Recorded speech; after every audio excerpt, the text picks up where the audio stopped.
Përshëndetje, uroj të jeni të gjithë mirë dhe më në fund po rikthehem me serit me videot për human design. Këto do jenë disa video në të cilat do hyj pak më thellë tek arsyeja sepse unë po kam ngul dhe po përdor human design në jetën time dhe pse mendoj se do ishte shumë e vlerë dhe shumë praktike që sa më shumë shqiptar dhe shqipfolës të mund ta kuptojnë këtë dije dhe ata që munden të mund ta praktikojnë dhe këtë do shpjegoj në këto video që do pasojnë tani. Video sot quhet Human Design, dija më e re nga Perëndit. Do bëj një shpjegim të shkurtër se çfarë është, kur ka ardhur në tokë, si informacion, çfarë përfshin edhe pse është një dije që unë e quaj dija e Perëndive. Atëherë, Human Design ka ardhur në tokë në vitin 1987. Ishte viti kur, sipas astrologjisë, gjithashtu në gusht ndodhi një aspekt planetar midis shumë planeteve që u quajt konvergjenca harmonike, por kjo ndodhi në gusht. Human Design në fakt në vitin 1987 tek një person që quhej Alan Robert Krakower. Ai ishte i lindur në Kanada, kishte jetuar aty gjithë jetën pothuajse dhe në një moment kishte vendosur të lënte gjithçka pas dhe të shkonte në Ibiza, ku bënte një jetë shumë hermetike dhe të izoluar. Pra jetonte në një vend të braktisur, në një shtëpi në afër një kodre, bashkë me qenushin e tij. Në janar të këtij viti, ai pati një eksperiencë mistike, gjatë të cilës një zë i tha këtë informacion. Dhe ky informacion që i erdhi Alanit dhe më vonë u quajt nga zëri Ra Uruhu, që lidhet me diellin, ishte një informacion të cilin ati ju desh një farë kohe që të mund ta përpunonte, ta integronte dhe ta sillte tek njerëzit në mënyrë që të kuptueshme.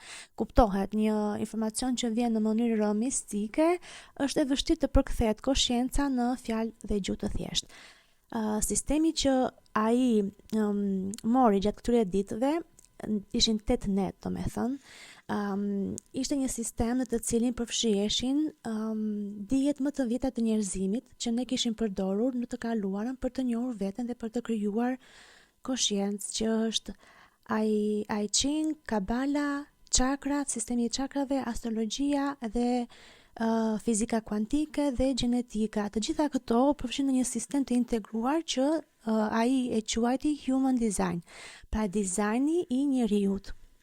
Dhe ashtu siç ai e shpjegonte më vonë, kjo është një sistem me të cilin ai punoi shumë vite, 20 vite, deri në vitin 2011 kur ai ndroi jetë.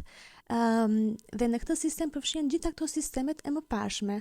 Pra është një update, është një rifreskim i gjithë dijes që ne kemi si njerëz në një mënyrë dhe në një celës që është praktik tani për këtë epokë që po jetojmë. Dhe siç mund ta shikoni në këtë imazh, është një njeri me forma një njeriu me 9 qendra energjike. Pra, sipas Human Design, njeriu nuk është ai që ka qenë në vitin 1781 kur zbulua Uranusi dhe ne kaluam në cikël tjetër në tokë, evolimi. Tani njeriu është një qenie në tranzicion, duke shkuar drejt një mutacioni gjenetik, pra një ndryshimi që po vjen në vitin 2027. Qendrat e 7 çakrave që ndodhen në çdo shkollë të meditimit, të jogës e të tjera, ishte funksionale për njeriu deri në vitin 1781, kur ne kishim një energji më tepër tribale dhe funksiononim në shërbim të botës materiale, pasi na duhej ende të rafinomnim bijetesën në formën materiale. Tani Human Design solli gjithashtu një këndvështrim të ri, gjithashtu edhe të energjive. Sipas I Ching, këtu e shpjegon kjo figura, tregon librin I Ching, që është libri më i vjetër i njerëzimit për të kuptuar marrëdhënien e njeriut me elementet natyror, me tokën, me planetet, me çdo gjë që ekziston pra në këtë realitet. Dhe Human Design e ka këtë të përfshirë, këtë mandalën. Pastaj gjithashtu nga Human Design lindi dhe rolet gjenetike, që lidhet gjithashtu dhe me rolin që ka çdo port në Human Design në ADN-n ton. Pra çdo port aktivizon një rol gjenetik shumë e rëndësishme. Por kjo është një video thjesht shpjeguese për të kuptuar se pse unë e quaj Human Design dijen e sill nga Perëndit dhe çfarë do të them Perëndit. Në Human Design Perëndit janë thjesht planetet. Njësoj që në Greqinë e vjetër, ku Perëndit kishin emrat e planeteve, dhe në Human Design gjithashtu, planetet luajnë rolin e tyre, shumë të rëndësishëm në fakt. Pa loja e perëndive bëhet në tokë, me pak fjalë. Ne gjithkohës, sipas Human Design, jemi gjithkohës të përfshirë nga një fushë kuantike me element që quhen neutrino, që janë grimca, të cilat na arrin në tokë në çdo sekond që ne jetojmë dhe janë aq shumë, tani nuk e di numrin, do e them ndoshta në videon tjetër, po janë aq shumë sa që nuk mund t'i bllokoj dot asnjë lloj drite LED. Pra do duhej dritë LED e madhe sa 200 herë gjithë galaksia që të ndalonte një neutrino, pra një grimc që vjen në tokë dhe ne na përfshin, duam apo s'duam, ne notojmë në këtë det grimcash stelare të cilat ndikojnë drejt për drejt në evolimin ton.